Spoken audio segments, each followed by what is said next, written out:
একটা ঘটনা বলি। মুহাম্মদ সাল্লাল্লাহু আলাইহি ওয়াসাল্লাম আবু বকর রাদিয়াল্লাহু তাআলা আনহু পাশাপাশি বসে আছেন।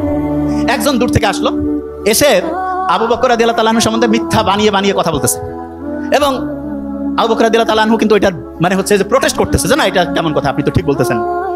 ভদ্রভাবে আবু বকর রাদিয়াল্লাহু তাআলা আনহু হচ্ছে এটার জবাব দিচ্ছে। মুহাম্মদ সাল্লাল্লাহু আলাইহি ওয়াসাল্লাম মুস্কি মুস্কি হাসতেছেন, আর ওই লোক খালি সমানে মিথ্যা সমালোচনা করতেইছে।